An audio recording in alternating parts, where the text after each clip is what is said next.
is Pearl and welcome to my Swift tutorial for beginners, lesson 5. Today, we'll be learning about how to help our code make its own decisions using if statements. By the way, check out my latest app on the App Store, Pearl Calculator. Now let's get into the video.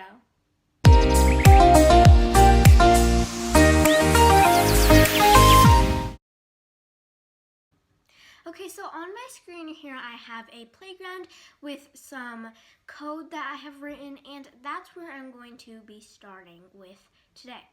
So on my screen in my new playground I have pre-declared two variables, one that is called Tiana, another called Bobby, and also a print statement. And inside my two variables I have two people's names, and I also have their favorite numbers stored inside each of their variables. And inside my print statement, I have Tiana likes the number 12. So if we run this code, then we'll have Tiana likes the number 12 printed out onto our console. So if we run this, then Tiana likes the number 12 will be printed out. But then let's say Tiana changed her favorite number and now Tiana likes 13.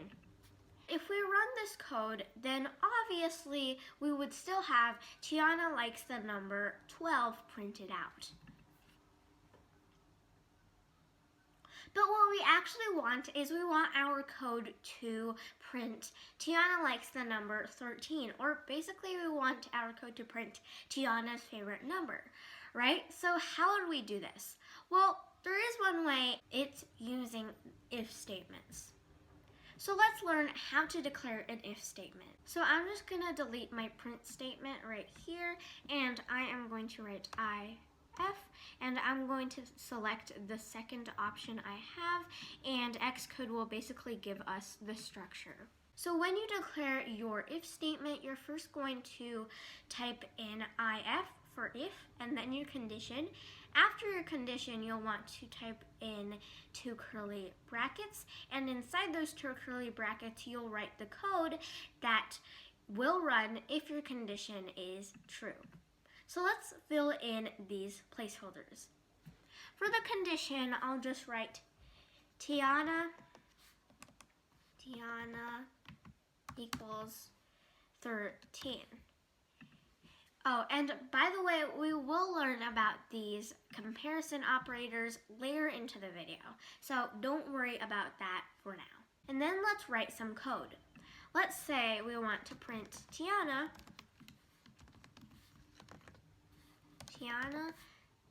likes 13.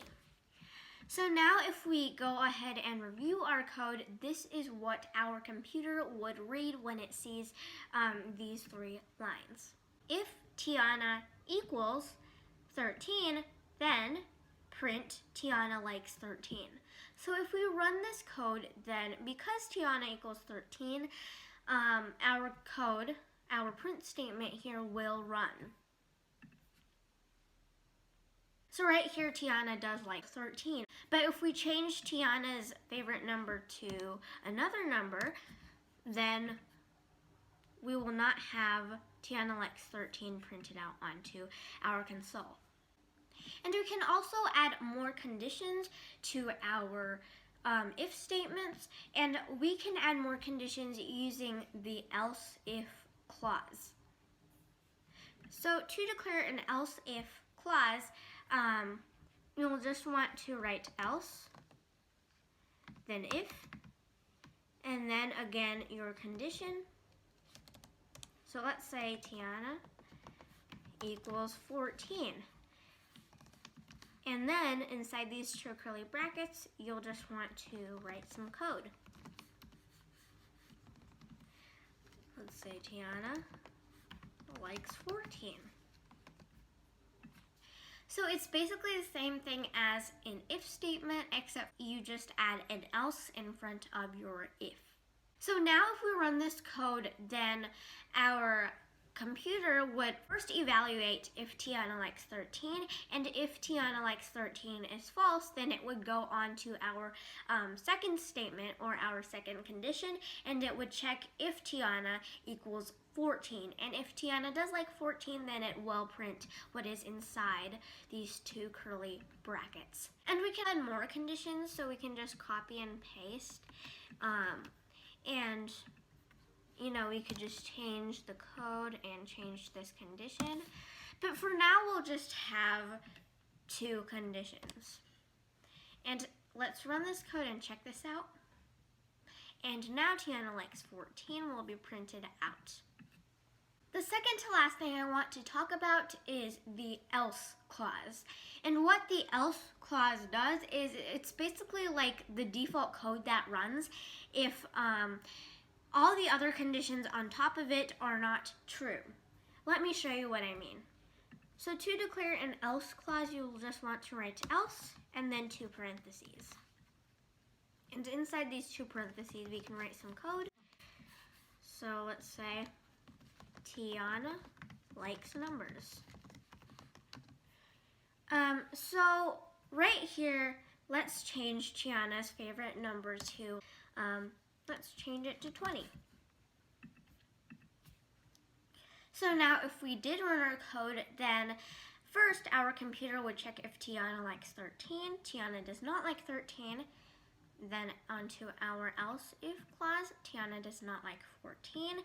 Then our code would run our else statement or our else clause because none of the other conditions on top of this else clause are true.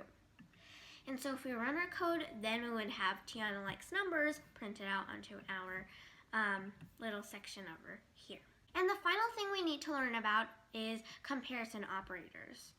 So comparison operators, they are just these little symbols in between the two things that we are comparing inside our if statement's conditions. So there are many comparison operators that you can use, and right now I'm going to be showing you some of them. So I'm going to change Tiana to another number because numbers are just way easier to demonstrate for conditions. Okay, so right here our if statement is comparing if 80 and 13 are equal.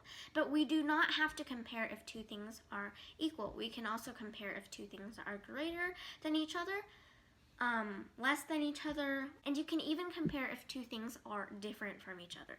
So for this, I'll first show you guys how to compare if two things are less than each other. So you just insert the greater symbol.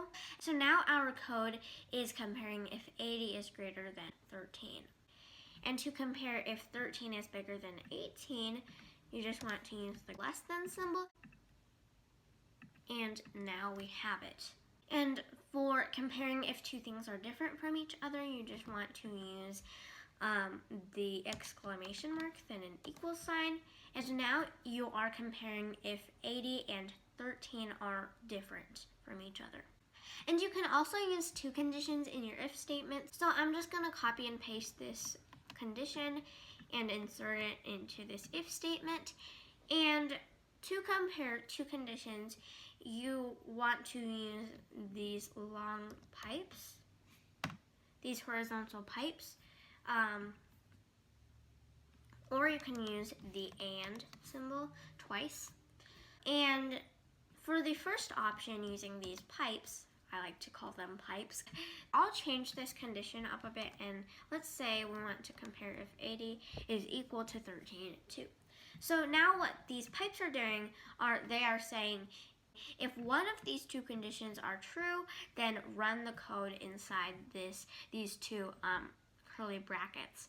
And if you use this and symbol, then our if statement would need both conditions to be true.